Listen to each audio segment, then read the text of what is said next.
Hi guys. Цоошимшлэгээ тавтай морол өнөөдрийн бичлэг маань ямар бичлэг байх вэ гэхээр Лисагийн тухай. Лиса болохоор саяхан нэг подкастт орсон байгаа. За тэрэн дээр ярьж исэн юмнуудаа та нарт нь ярьж өгье. За тэгээд хамгийн ихэнд болохоор би энэ жил бүр амар завгүй байсан. Ер нь ихэнхдээ би хэдийн та нартай хамт байхгүй байгаа ч гэсэн хоолоосоо идээд ирүүлээ уул надад гоё аз жаргалтай шүү гэж хэлсэн.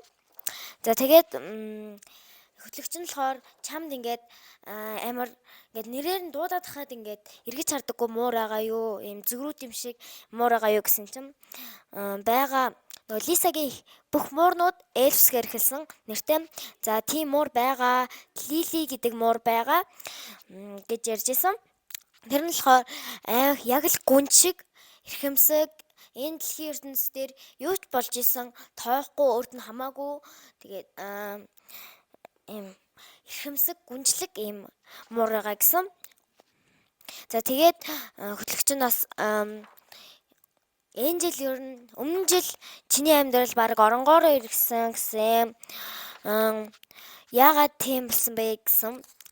За тэгсэн чинь Лиса маань болохоор өөрөө бид нар Blackpink-ийн 4 гишүүн маань өөрсдөө хувийн компани байгуулж байгаа.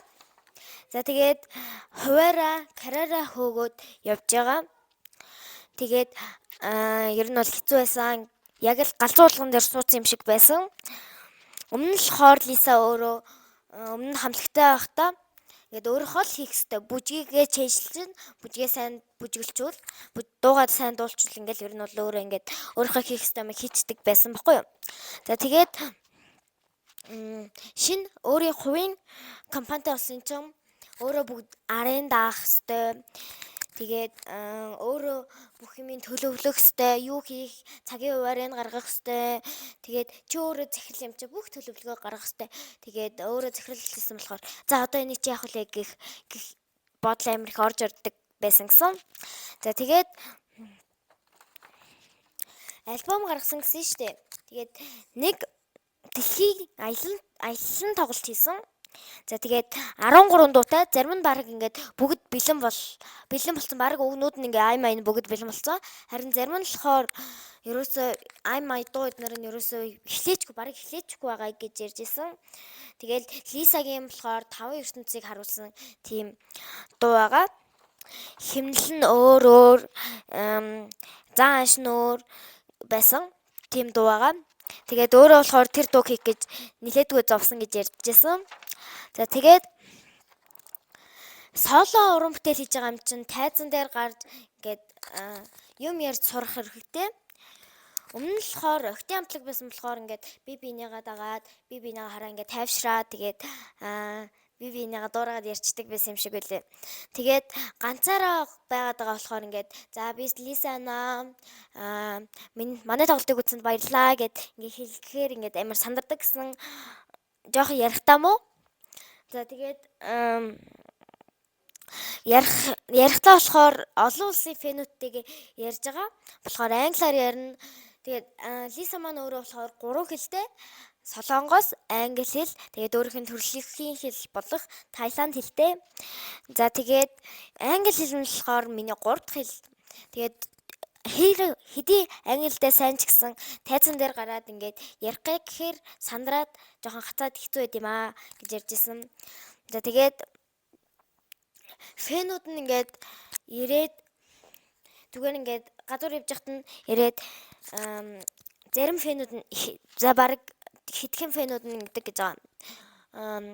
Дүүгээр ирснээ сайн уу би чамайг дэмждээ шүү. Чиний гаргасан дуу бүгднийг сонсдөө шүү гэжэл явцдаг гэж байгаа. Ерөөсөө нөө фото гэж байгаа. Зураг мураг даруулдаггүй гэж байгаа. Тэгээд зарим нь болохоор амар зарим шүтэмшрэгчд нь болохоор нууцаар зураг дараад эсвэл ярьснээ ингээд зураг даруулчих уу гэд ингээд нүүр мөрө бодог хахад ирчдэг гэсэн заяа. Тэгээд ингээд угаасаа ингээд зураг авалт хийж байгаа юм чинь амар их нүрээ зузаанаар будна. Тэгээд зузаанаар будж байгаа юм чинь ингээд амар арьс угаасаа гимтэн. Тэгэхээр ингээд ер нь бол зураг авалтгүй үедээ ихэнхдээ нүрээ буддаггүй явдаг гэсэн. Тэгээд нүрээ бодохгүй жоохон тэнэг явж байхад нь ингээд зураг мураг дарчдаг гэсэн жишээлбэл ингээ хоол моолонд орж ихт нь зураг мөр ангааж байгаа зураг мургийн дарчдаг гэсэн. Тэр нь амар хэцүү байдаг гэсэн. Тэгээ сүүлд нь сошиалаас өөрөө тэр зургуудаа олж хардаг гэсэн. Ер нь бол өнцөг мөнцөг нь буруу, жоохон тэнэг зургнууд гардаг гэсэн. Тэгээ фэн ингээ зураг даруулъя гэхэд no гэд хэлж их зан гаргаж болохгүй тийм үстэй. Тийм болохоор ерөөсөө ингээ царамаатай байсан ч гэсэн ингээ жоохон тэнэг царайтай байсан ч гэсэн ингээл зураг даруулах хэрэгтэй болдог.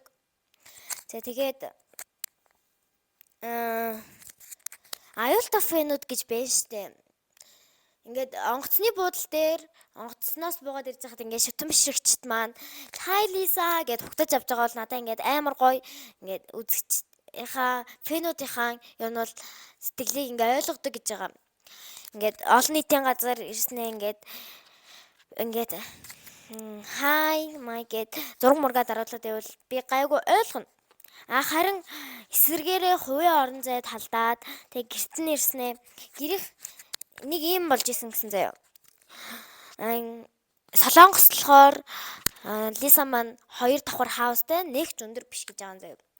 За тэгээд гэрийнх нь гадаа нэг фэн нэрсэн заяа. Ингээд ирдэг заяа. Ингээ хинчл ингээл гинт ингээ гэрлэг орох гэсэн чинь ингээд танихгүй хүн ирснээ ингээд байгаад байвал амар юмгүй штэ. Тэгээ гэрийнх нь гадаа ирснээ "Hi" май гэд тэгээд байсан. Тэгээд зогсоодсэн. Тэгэхээр нь Лиса өөрөө ингэж хэлсэн байгаа. Чи намайг ханаас харж болно штэ. Гэхдээ зөвхөн олон нийтийн газар. Манай гэрт ирж бол болохгүй. Намайг амар тухгүй байлгаад байна гэж хэлсэн гэж байгаа. Тэгээд сүүлд нь болохоор бас тэр нь гайгүй байгаа. Тэгээд нэг өдөр ингээд бүжгийнхаа бэлтгэл рүү явах гээд менежер нь ирээгүй гэж байгаа юм заяа.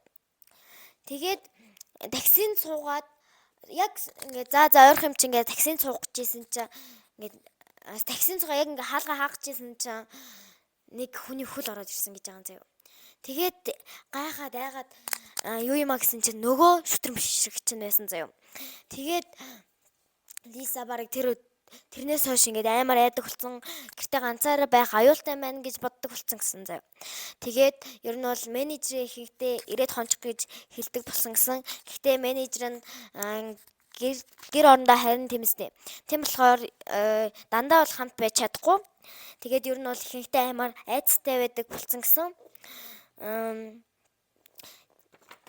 Тэгээд энэ хэцүү ийм аюултай фэнүүдээс болохоор цоор ганц удаа тохиолж байгаагүй гэсэн багтаа 2 удаа ийм зүйл зохиолж исэн гэсэн. Тэгээд ер нь бол Лиса амар их айдаг болсон гэсэн. За нэг иймэрхүү хэрэгтэй ярьсан ер нь бол чухал юмнуудын танаарт ярьж өглөө. Тэгээд дараа нь болохоор Blackpink-ийн эсвэл BTS-ийн ингээд хишүүдийнхаа нэрийг комментэн дээр чирээ. Тэгээ би бас тэрний тухайд сонирхолтой фактууд ярьж өгье шүү. Та нар маань намайг дэмжээрэй. Тэгээд миний бичлэгийг үзсэн та бүхэндээ бүгдээрэнд нь маш их баярлалаа. Тэгээд